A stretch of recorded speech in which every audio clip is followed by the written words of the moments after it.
Hello, ladies and gentlemen. Welcome to the Game Up. I'm your host, Gamer K, and it's time for another very specific ranking video. And this one's very themed, and it's my first Persona video. Because a little couple months ago, I finally decided to have a redo at Persona 5 at 100% completion for the Confidants, because when I first got the game 6 years ago, I didn't do everything well. I was very behind on a lot of personas. I was very behind on a lot of side characters. And yeah, it was not fun at all. It was not fun. So I took a guide. I followed it to the letter. And I completed it with all Confidants maxed. And I missed one side mission by the end of it, and I don't really care about that. So, I've got my We Will Take Your Heart shirt, got Best Girl Makoto, and I got the montage of the Phantom Thieves. So I'm going to be doing a ranking video of all the Confidants of Persona 5. And I am excluding Persona Royale because I am not playing that. Because I'm not a glutton for punishment, as much as I like to say that I am half the time. But I am not that much of a glutton for punishment. I refuse to fight Maruki. I refuse. And there's 21 of the Confidants, so yeah, it's going to be fun. And I'm judging them all on 3 criteria. From my least favorite to my most favorite. One, again, this is entirely my opinion. Basically, how much I really enjoyed the character, how much I enjoyed their Confidant side missions and everything, and what we do in order to get to it. And I'm not going all to the craziness that is what rank I need to be of a social stats in order to activate said Confidant mission, because that's a pain and a half. I'm basically going to be going over the stuff that we get out of this whole Confidant arrangement with, some of them are in the Phantom Thieves, so we get extra battle skills, we get their persona leveled up once we hit max, and we get extra stuff from the other side characters. 2, I am going over basically the character themselves, how enjoyable I found their story, their side mission, the side missions are basically just talking to them and doing the right thing in order to boost up their stats with us. But it still has to be enjoyable if I like the character or not. 3. Let's see, my opinion, basically the overall story and what we get out of it. And 3 would be,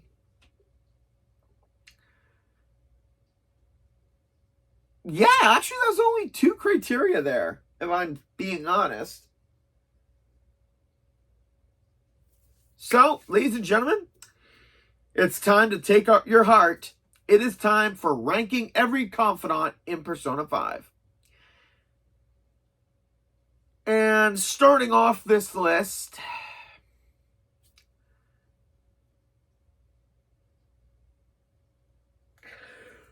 okay. So, my introduction into into the Persona series was watching the Persona 4 anime a good number of years ago. And then I looked at the video game. I didn't play it, and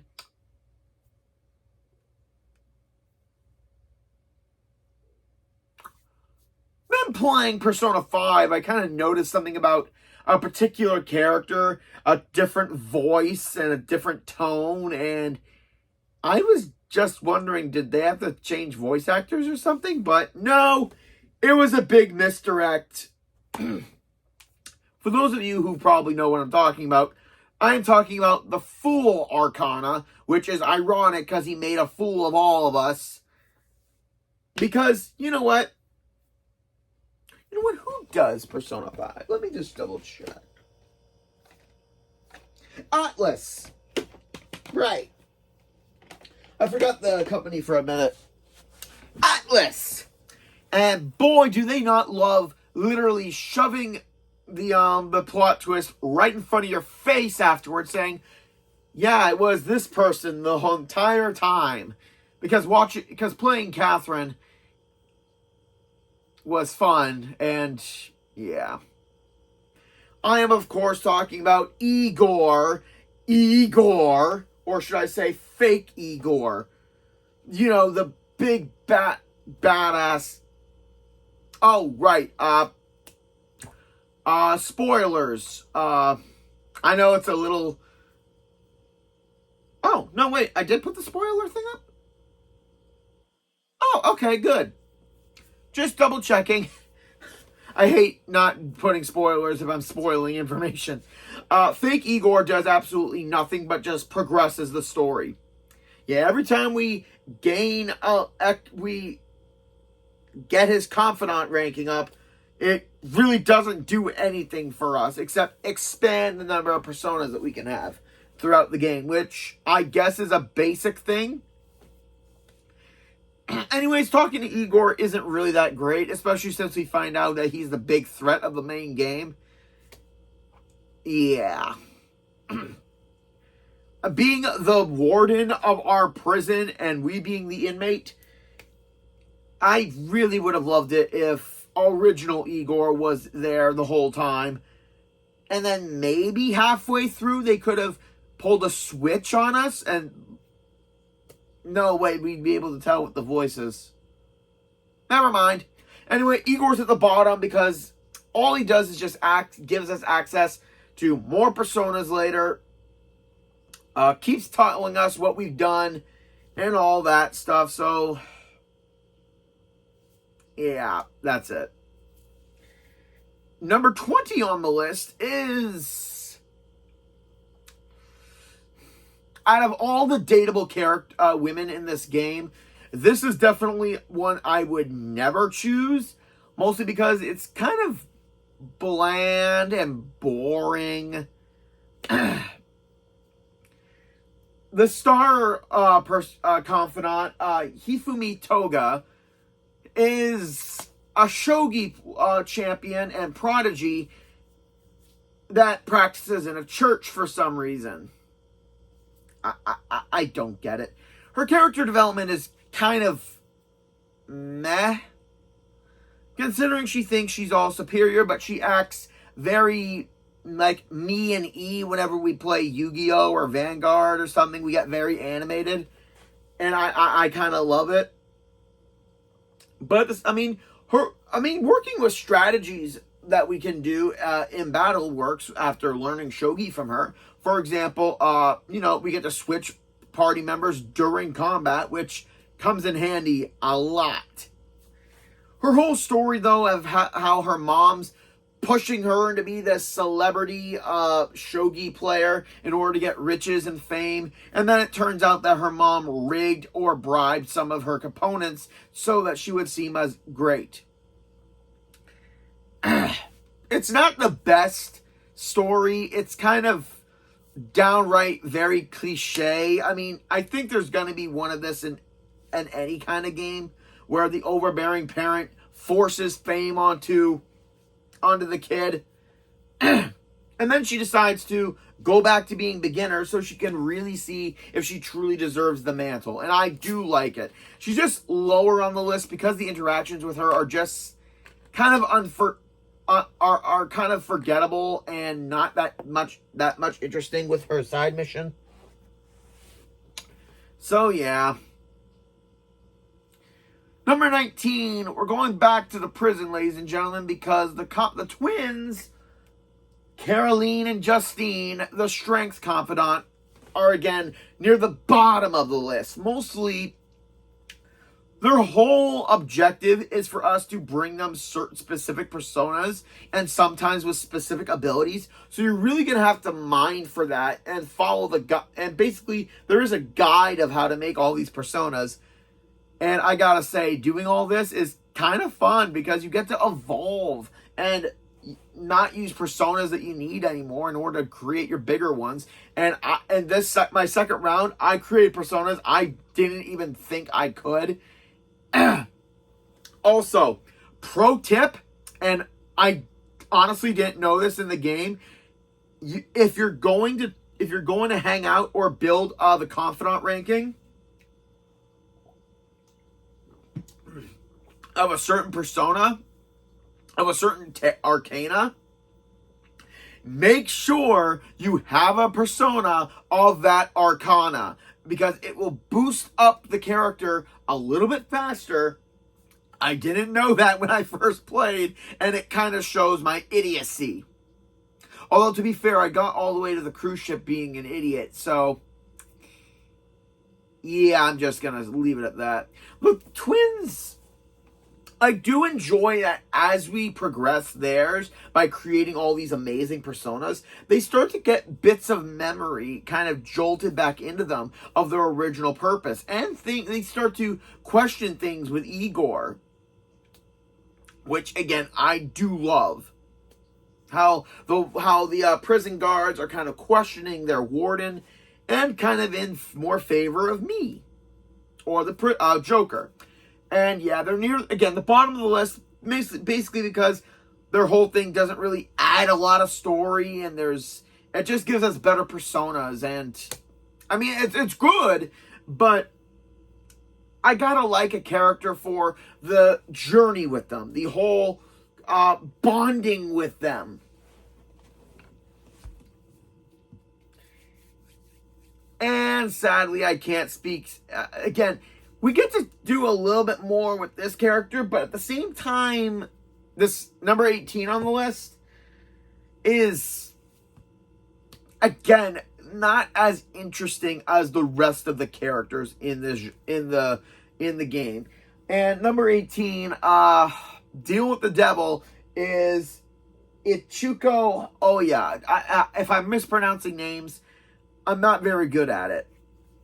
Oya is a journalist who we meet during the Madarame arc of the game. And then we need her information again when we're tracking down Kaneshiro. In turn, she requests an interview to learn about the Phantom Thieves, where we send her to Mishima, and then we end up talking to her at the bar in the downtown area, which I do enjoy. I just wish that for her specifically, we learn a bit more of, like, in the field work. Like, I mean, I get that an informant, we go to the bar and we trade stories and we learn stuff about her, about how a friend of hers was being hunted down because of a story that she was running. And obviously, not surprised, it has contacts with Shido, the big bad villain, who is an amazing villain. I just wish, and what we get out of the relationship with her, is that we kind of get a little bit more of how to infiltrate without raising our indicator meter up. I just wish that with her, I mean, she's a journalist, so shouldn't we be kind of out in the field a little bit with her when she tries to meet her source, so we can kind of get a feel of her, of how she is as a journalist? I mean, that's just me. I mean, she's still a great character, but again, there are just so many more that just tower over her. And number 17 on this ranking is one of our main characters. And the reason she's on this low on the list is because she comes in so late, and her side mission comes in so late that it doesn't really matter. And it's just not that interesting. It's not. But a lot of people love her, and I still do, but I just find that she's blander than fluffy hair and a pink sweater. I am talking about our Empress, ladies and gentlemen, Haru Okumura, or AKA Noir. I love her character as a persona user, but when it comes to her Confidant mission, which we need basically max out proficiency in order to even attempt it, I mean, if you've been doing everything in a perfect guide, then you should be there by now. But it just comes in so late. It comes in right after we defeat her father, and there's only two palaces after that. So her whole thing just feels so rushed. I mean, we help her plant vegetables on the roof garden of the school. And she talks about having to want to continue that kind of trend that the company, her father's company, did before he went crazy. And to do something that her grandfather used to do, and kind of battle a guy who's trying to get her shares of the company, and blah blah blah. There's no big issue here, and it just feels kind of pointless, lackluster. We share coffee with her constantly. And again, it just, for a latecomer into the group and very late in the game, it just feels like it wasn't at the right moment a little bit. Like, it feels like her thing was out of place. That's all I gotta say about that. So yeah, I do like Haru, but at the same time, like I said, there's just so many better characters with better stories and side mission and in their whole story. So let's continue.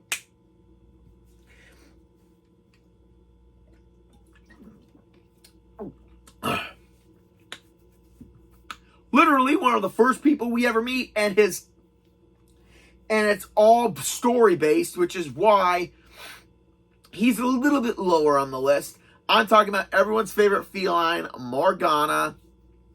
Oh, Mona. I like Mona. I really do, but there's nothing. It's just like Igor. The whole thing is, as the story continues, where he kind of doubts himself. He likes being in the real world as a cat. I don't know. It's just another storyline, and Morgana isn't really as interesting as I would like. I mean, being a guy who was created in the metaverse and everything, we could have had his whole thing, yes, expand during the main game, but kind of add a little depth other than just him talking to us before we go to bed, at the end of every chapter and everything. So yeah, Morgana, I love you, man, but you just have lackluster story here. But I still love using you in the game. I love using you in fights. Yeah. Next up on the list,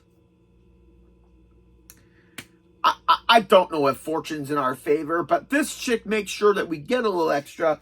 The fortune... Oh, right. Morgana was the magician, and now we're on the fortune. Don't know why it's not called the Wheel of Fortune, because that's what it is.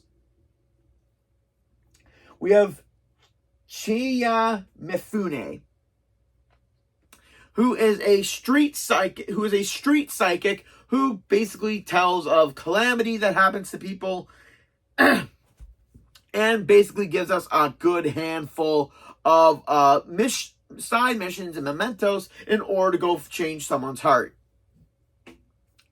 And in doing so, we break destiny, and she basically wants to talk to us and learn about it. Learn about how we are able to do this amazing thing after she scams us out of a BS rock. Yeah, from scammer to confidant. It's a persona thing. And her abilities do help, like boosting how much money we get in mementos or in the palaces when we go next. I mean, you have to do it the day of first, and then you decide to go. She'll boost up if a confidant's close to being leveled up, she will boost it, which I really do enjoy. And then it's revealed that she was working since she was young, by a cult who is using her to get followers. Okay, why is it a cult has to be always involved? So we changed that douchebag's heart, and she's grateful to us. Also, I just gotta say, oh no, wait, I forgot one thing about, yeah. Her boss technically tells her to put the kibosh on a certain article, or else she's fired and the workload will be so severe, and he was a corrupt a-hole to begin with. Going back to that, I just love how a majority of characters have that big boss that's threatening their life, like in reality, and we gotta change it, and then suddenly things are better. And I do love how a majority of all the side characters that aren't in the Phantom Thieves figure out we are in the Phantom Thieves after we fully max them out. Like, no one's the wiser. Yeah, again, she's still near the low end of the list because everything that, just talking to her and everything and just reading people's fortunes and stuff, it's just so annoying. I mean, she, again, great character, great ability, but just doesn't help. At number 14 on the list is pretty accurate, considering she is number 14 in the Arcana. And I just feel like, what are you talking about? I'm not doing the joke. I'm not doing the... Fine.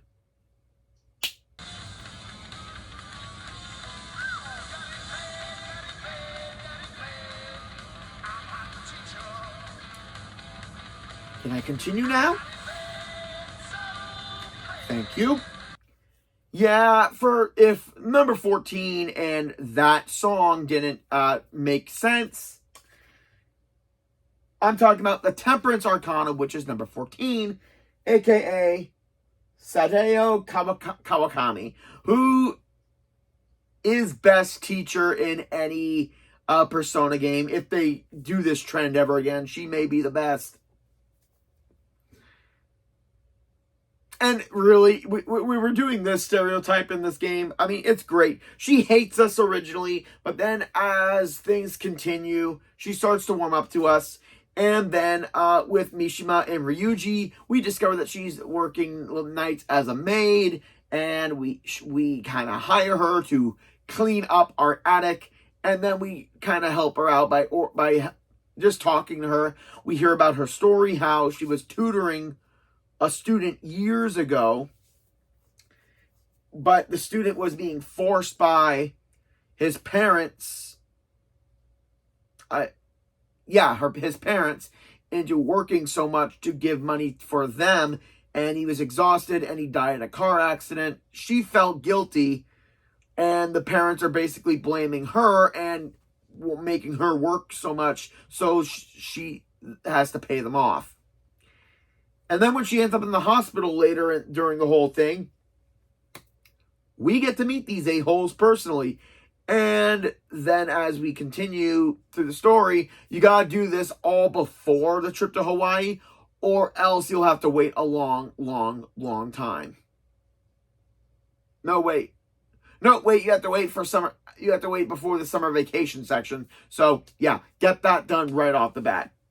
And you gotta change their hearts, which is pretty enjoyable. And she gives literally one of the best pro abilities in the game, a massage. Where after we go to the mementos, we're usually exhausted and can't really do anything. Call her afterwards, she gives you a massage, and you can go out late at night and do another confidant. Basically the ones that you need at night. And I do love this ability. Also, she can make infiltration tools for you, but it's a lot better if you do it yourself. And like every single female in this game, she is romanceable. Yes, romancing your teacher is acceptable in the game. Okay, seriously, when did we turn into a Lifetime channel? Anyway, Kawakami is a great character, great teacher, if so a little unethical half the times. Great character. And she definitely sets the tone for a majority of the better characters of the tarot. So, let's continue.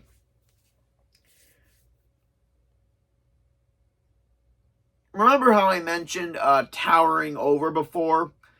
Yeah, the Tower Arcana, aka Shinya Oda, who is a little kid. And I do love this kid. He is snarky. He is an a-hole. He's a whiz of video games. And we don't really get him until we do a side mission of Mementos. Winners never use cheats. Where this pro gamer dude is, we can't hit him. No matter what we do, it's blocked. And then with this kid, he teaches us a special move that we do. So next time we go see him, we do the special move, and it basically flatlines the opponent. And it's a really cool attack.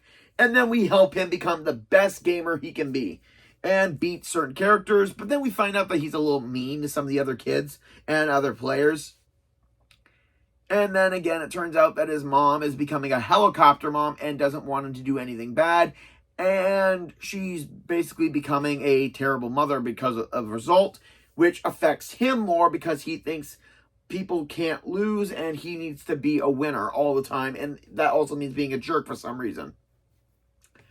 Anyway, he's a big fan of the Phantom Thieves. He's a great character to be around. Like, every time I had to hang out with the kid, it's enjoyable. It's always enjoyable, and Joker definitely feels like a role model to this kid.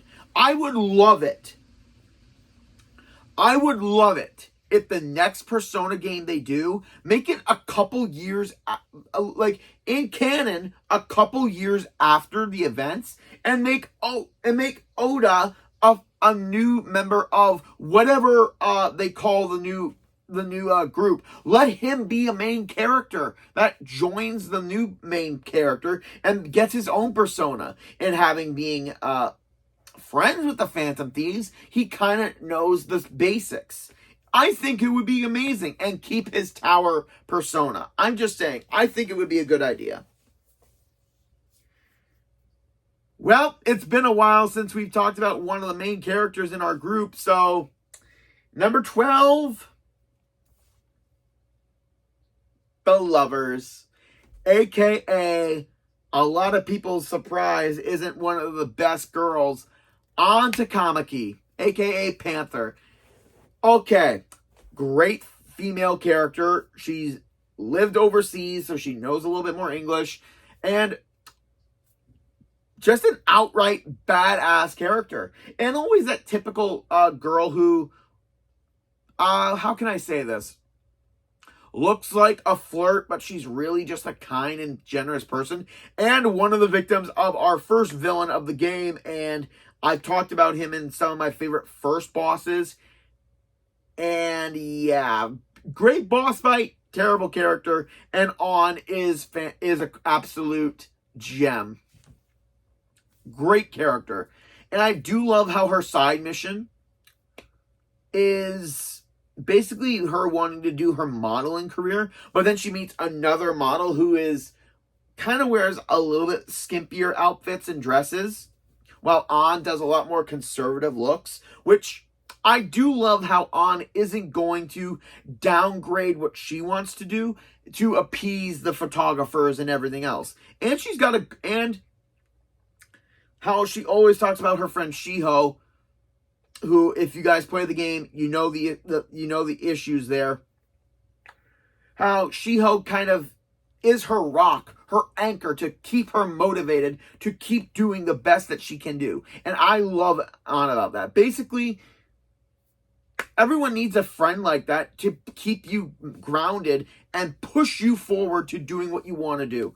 And I do love how On gets the last laugh when it comes to that frickin' other model chick who kind of manipulates scenarios and everything. And I do love it. On's one of the best characters of the Persona series, or Persona 5, one of the best.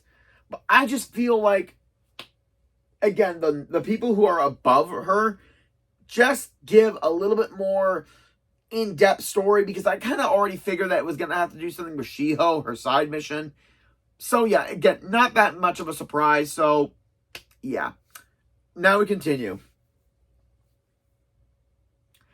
I'm really surprised I put this guy this high on the list. And I was highly expecting a Memento side mission to come from this dude. But I was wrong. It just goes to show working at a beef bowl place does pay off. I am talking about the Sun Arcana, Toranosuke Yoshida, or No Good Tora, as he's been constantly called, is an old politician who wants to keep running, who wants to get elected again, but because of a scandal that happened, people kept calling him No Good Tora, and it kind of discriminates him a little bit. After we kind of help bolster his fire to keep doing what he's doing, a couple of the politicians from opposite sides try to get his endorsement in exchange for, saying bad things about this political member or to do this. But with Joker's support and enthusiastic messages,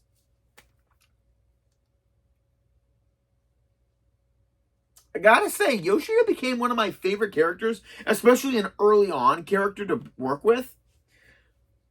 Mostly because we've all been like, I can feel like some people have been like Yoshida. Someone who's been knocked down by other people's comments about you and kind of lower your self-esteem. And I do think a lot of people can be like that. But I say be like Yoshida with Joker and just don't care what other people have to say about you. Don't compromise your principles for doing what you know is right. And that's why I love Yoshida so much. He's one of my favorite side characters. I mean, yeah, there's a couple more above him, but he's one of my favorites because throughout his side missions, I do love his speeches, as the young people didn't really trust him, and the old people just didn't really care about him anymore. But he got that all back in the end. And vowing to never compromise your principles for what you believe in is something I think a lot of people can strive to do. And Yoshida is a prime example of that.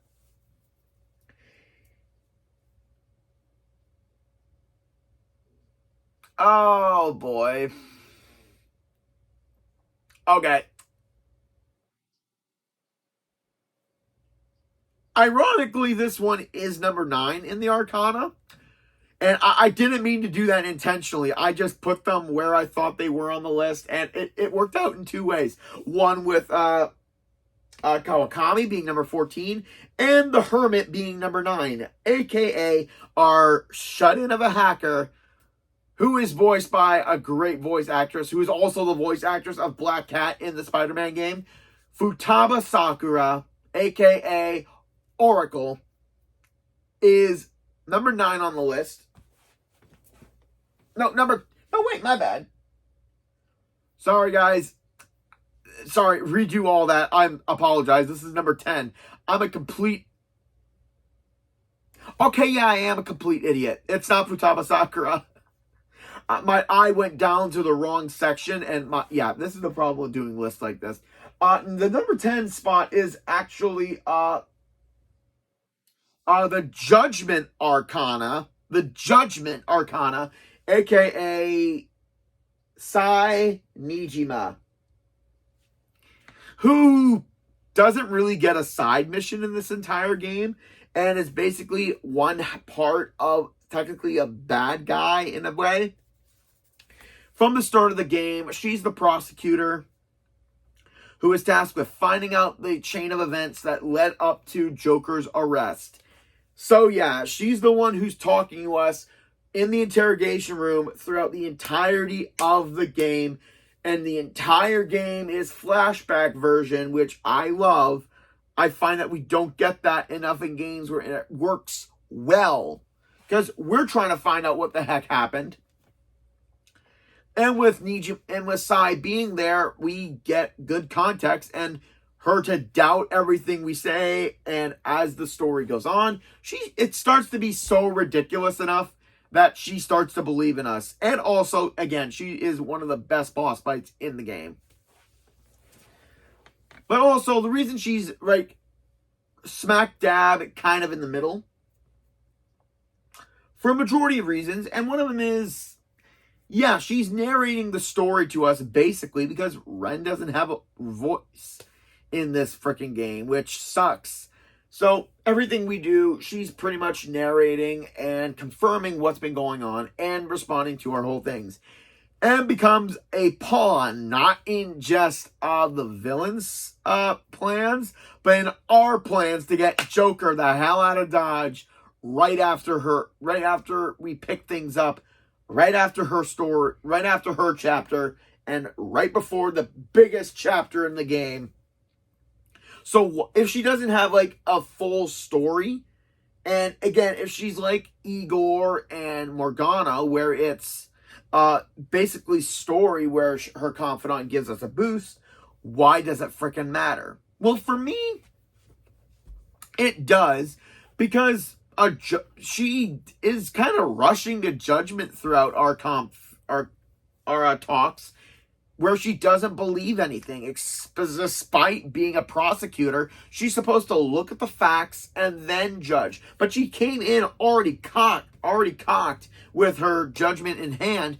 But as the story goes, she kind of breaks down what she believes and what she thinks and changes it into what she knows because of what we're saying. And that's a good fit for the Judgment Arcana. I'm just going to say that. Sai Nijima is a great character, does a great job narrating the story, and having her whole view change right from the get-go of the game, right to the end, where we technically have her become a member, an unofficial member. It's great. And now I can talk about Futaba Sakura, because she is number 9 on the list. My God, my eyesight is shit right now. Futaba being a shut-in after witnessing and believing she's the cause for her mom's death definitely puts a strain on the girl. But all that aside, her side mission is also enjoyable too and fits perfectly with her. In order for Futaba to help get back into doing what she wants, or to be open to the world again, she asks us and a majority of characters to help her do things one at a time and complete a bucket list she wanted to do when she decided to finally step out of her room and be sociable again. Go to an electronics store by herself, go to a school, go to a restaurant, and it's slowly enjoyable. And the fact with her and Sojiro, the two side missions, the two confidant missions with them just fit so well against each other, with Sojiro kind of helping Futaba behind the scenes and us helping Futaba right up front. And then she tells us about a friend of hers who she missed in school, even though a lot of kids thought she was a freak because she could memorize stuff real well. And then it turns out that the parents of her friend are doing awful things, so we need to change the hearts of them. And we get to help Futaba basically become who she was supposed to be before the tragic event and to open up to the world again. I do love her side missions, but there are just some that kind of feel a little bit better. And the next one coming up is definitely highlights Futaba in a good way. Coming up number 8, it is the Hierophant. Oh, also Futaba gets to scan the area a little bit better, also mementos, and pinpoint the locations for the side missions. Also, when if two of our comrades get knocked out during fight, Futaba's special ability will allow her to switch them out with the people who are ready to go, which I do love. So yeah, once again, the next one on the list is one of the best fathers in gaming, said so by Josh Scorcher. Go check go check out that video. Right here.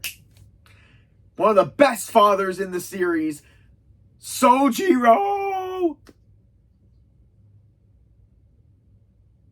Who is the voice of Sojiro? I gotta check this out. I love this guy. One sec. Sojiro. Sakura. Because his voice is familiar to me. Anyway, Sojiro basically is our guardian as we're on parole and decides and kind of acts like an ass to us half the time in the beginning, which, I mean, yeah, if you had to watch a delinquent in your place of business, you'd be kind of upset a little bit too. So, yeah, and Sojiro just has this kind of cool dad kind of look, wearing all pink all the time, his pink shirts, I love his old school hat and suit, and I love how he keeps thinking that he's kind of a ladies' man, even though he's not. I'm really sad we didn't go into missions about that. And then later on, he starts to warm up to us, allowing us to go out late at night, to make coffee with us. And also, surprised that we have friends, and once he discovers that we're the Phantom Thieves, he helps out, which I love. Jameson Pierce. Voiced a lot of great characters in a lot of great series. I'm just going over it right now because this dude, Sojiro, is, again, one of the best fathers in gaming. Man, he's got a lot of credits to his name. Shoot!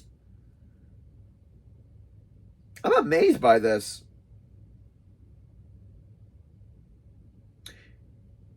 He voiced Dreyfus in Seven Deadly Sins and Fujimaki in Megalobox. Just wanted to say that. That's all.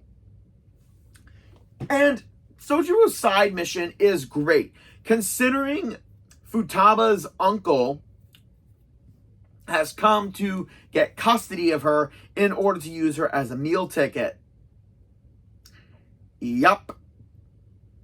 And he plans to basically lie to what do they call it in Japan? I mean, it's called child services and everything, in order to get Sojiro disqualified from being the guardian. And hearing the uncle make so many threats to Sojiro, he feels given up. But then Futaba's listening in, and it's me and Futaba who have to fight the shadow of the uncle in order to do the side mission. I do love how Futaba decides to help Sojiro, because he has helped her for so many years, and now it's her turn to help him, and it's an enjoyable moment. Sojiro, you're definitely one of the best paternal figures in video games, and this just proves it. Yeah. And now we have our little fan site aficionado, the Moon, and the guy who gives us all the side missions that we need, Yuki Mishima. I do love this kid because he's kind of like me. He gets geeked out over stuff and was definitely bullied a lot. One thing I love about Mishima is, as his Confidant continues, and as we start helping people with the fan site, the power starts to go to his head a little bit as he starts kind of telling us about requests that aren't really a big importance. Like going after this celebrity who's popular and good looking, and you get the bit of jealousy from Mishima when he's talking about it. And then when some previous bullies of his start bugging him a little bit, he starts to get annoyed and the power starts going through his head. And I do love how we don't fight him. where, I mean, we go visit his shadow later on, but Joker just says, we're not fighting you. Figure it out on your own. And that's something I do love about Mishima. He does come to his senses, and he does kind of defend one of the bullies for no reason other than it's the right thing to do. And then the bully starts to kind of not acknowledge what he did, but kind of slyly says, you've changed. You're not the same person that you were back then. And I would love it if Mishima makes a cameo in the new game. I mean, maybe he becomes a Persona user too. I would love to see that. So yeah, from one of our very first friends to one of our very first confidants to someone we didn't even have to fight for once, Mishima did good.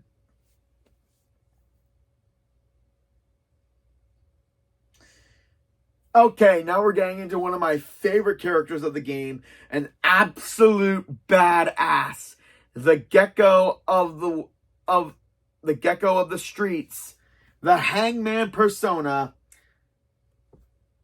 Munishia Iowa. This guy is a Yakuza Yakuza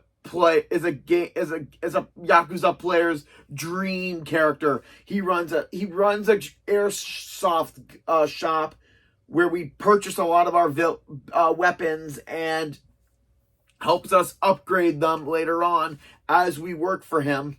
And then we start to discover his why he's no longer in the Yakuza. Basically, a friend of his dropped by years ago, gave him her kid, and took off. So he's been raising this kid, as his own son for the last 18 years. And he left the Yakuza. And I do love that. It kind of gives me kind of Ryu vibes a little bit.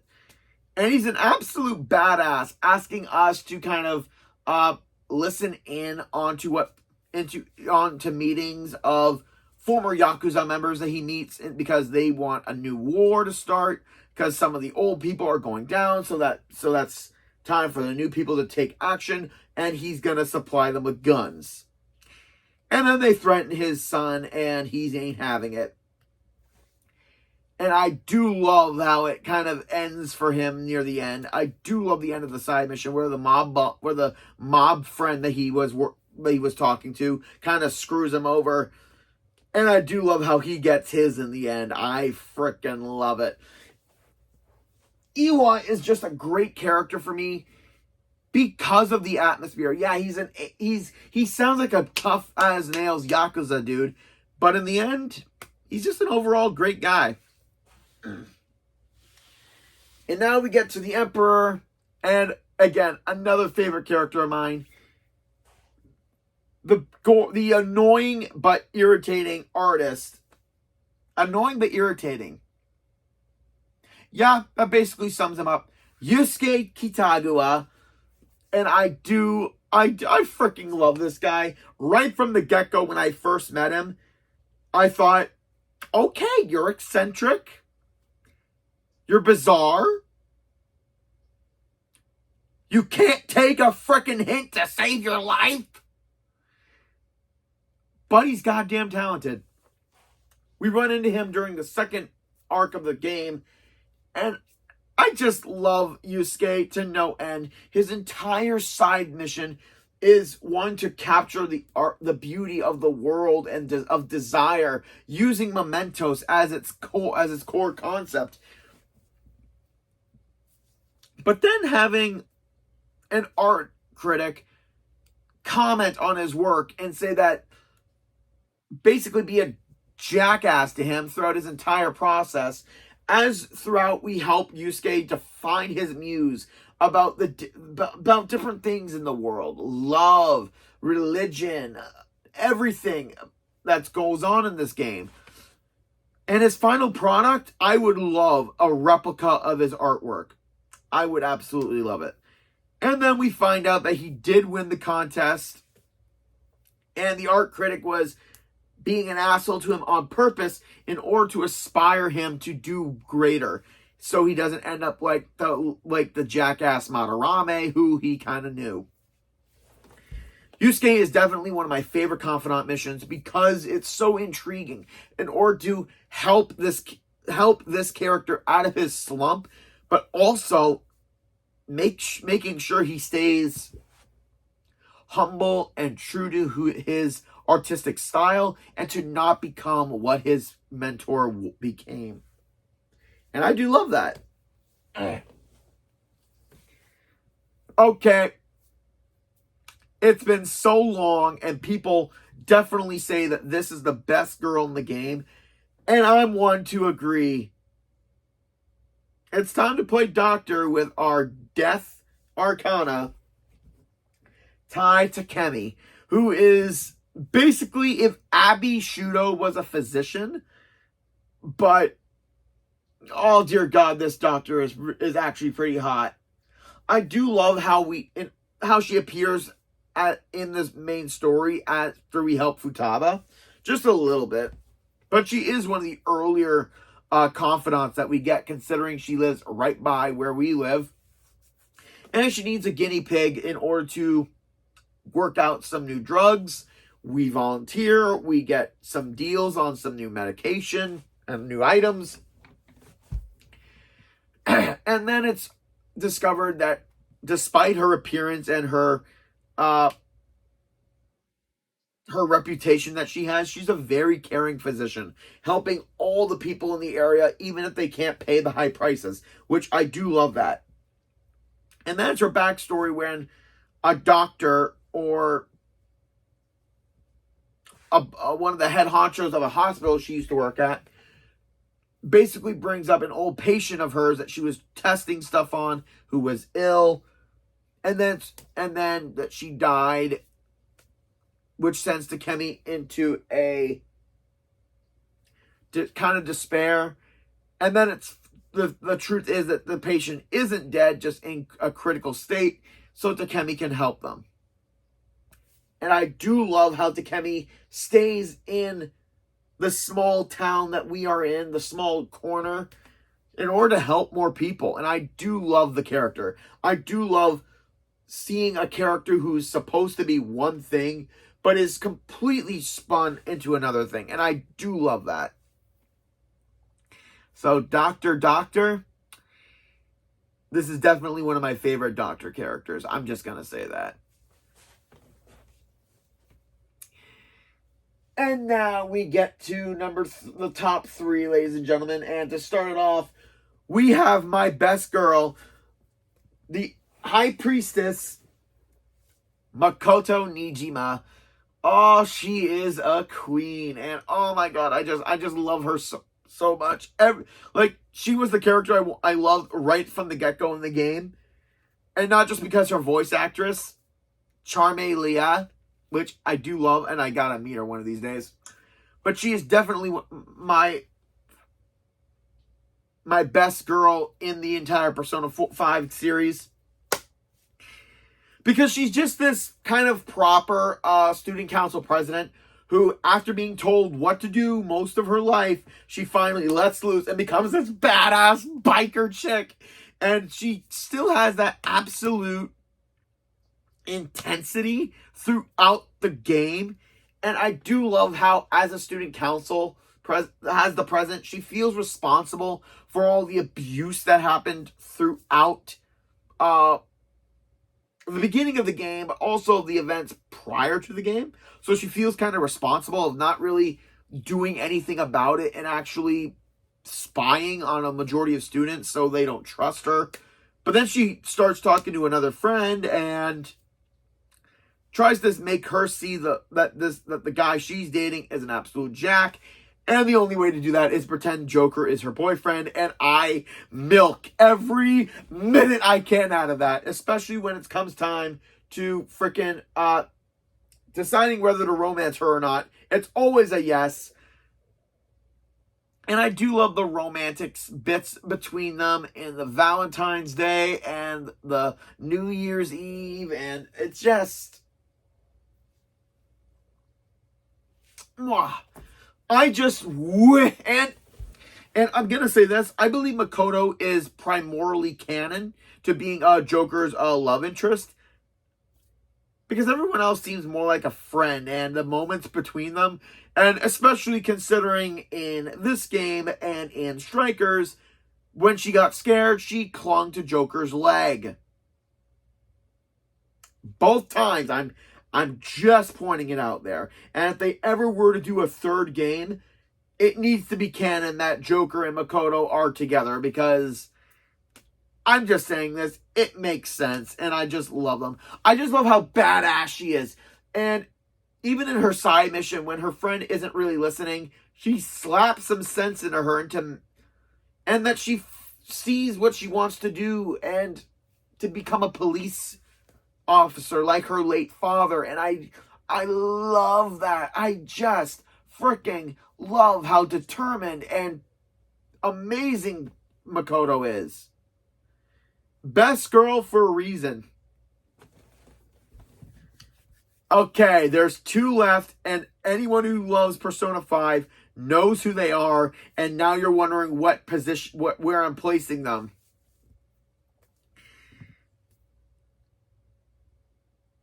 Justice? Righteous? Keep that shit to yourselves. And I just want to go psychotic about this guy. The Justice Arcana, again, another character that is basically just story progression, is where we get more from him. But he's also the villain we've been searching for, Goro Akechi. Freaking Akechi! God damn it. I love this character so much, because okay, all honesty, I did not watch the Persona 5 game when it came out. I wanted to play it. And again, I got to the cruise ship, so I saw the twist, but I never saw what made the characters realize something was off. And it's so early in the game, and it's just such a good continuity thing that screws him over, and I love it. Plus, he's voiced by Robbie Daymond, who is an amazing voice actor. And Goro is just a great confidant. And yeah, if you got extra time, you can spend time with him a little bit during the game, and even more so during freaking Royale, which I guess is okay. But one thing that makes Goro Akechi my second favorite confidant in the game is just the subtle but not so subtle rivalry right from the get-go between him and Joker. Joker being a thief for justice, and Akechi being a young detective man, a young detective prince, who's in search of the criminals in order to figure out what they're doing. But in actuality, he's really a rival because he's the culprit. I mean, yeah, the detective doing the detective work is the culprit. Man, they really took a lot from Persona 4, didn't they? Anyway, the entirety of Joker and Akechi, they're yin and yang, basically. One who's supposed to be good turned out to be evil. One who's been evil by society turns out to be good. I just love the synergy between them. I just love every aspect of Goro's of Akechi's. All of his interactions with Joker just make it feel so real and such a great rivalry. And I do love it to no end. And the boss fight with him is even better now that I understand all of it now. I just wish his boss fight was just him and Joker, mano a mano. And I just wished in the anime they expanded it, and instead of just a couple minutes, like, they could have done an entire episode of Goro's flashback backstory and just him creating these out of control personas, shadows, and Arsene and Loki just going at it while these two are fighting hand to hand in an entire episode, not just a couple minutes of a freaking episode. But the anime is not where this rivalry does justice. Ironic, because he's the Justice Arcana. He's a great character, a great twist, a great rival from start to finish. So we go from the love interest, the rival, to the best friend. And yes, you guys know what that means. The Chariot, the number one for me, is Ryuji Sakamoto, the first friend we frickin' make in this game. And just like Yosuke in Persona 4, Ryuji is a real man. He is a real friend. Right from the get-go, we are thrusted into the world of the palaces and everything. And we learn more. And the first target is a guy who screwed Ryuji and us right from the get-go. But at the same time, it feels better with Ryuji to take this guy down, and also for An. But then afterwards, Ryuji starts to tell us about his whole backstory, about his mom and his dad running out on him, and the track team basically abandoning him for stepping up to Kamoshida, and his whole leg injury plays a big part at the end of the first palace, and then at the end of the second last palace, which is glorious. And just his instant camaraderie with Joker is just so highly enjoyable.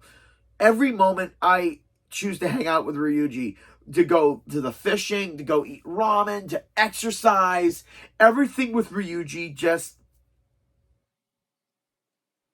You know what? I'm going to get real with you guys. This is exactly how I feel with E. And if you guys have watched the majority of my videos, E is my best friend who comes on once in a while for my death battle ideas. And I may plan for some more videos with him in the future. But this is exactly how I felt with him. My first day of grade 8, he wore a Yu-Gi-Oh shirt and we started talking. We had so much in common, and he's been my best friend ever since. For 15 years now, he's been my best friend. And just like Joker and Ryuji, they became instant best friends. And dare I say, even brothers a little bit. And that's exactly why I love Ryuji, why I love the Confidant story with him, about uncovering the fact that the old track team coach is trying to screw over the team again by going forth with a corrupt dude again. So we have to uncover it. Ryuji chooses not to join the track team, but to stay who he is and keep being a badass thug. Yes, I love the blonde hair of this dude. I would love to see something where he doesn't have the blonde hair, because obviously it's dyed. But just like me and E, Ryuji and Joker have that instant friendship and kind of brotherhood a little bit.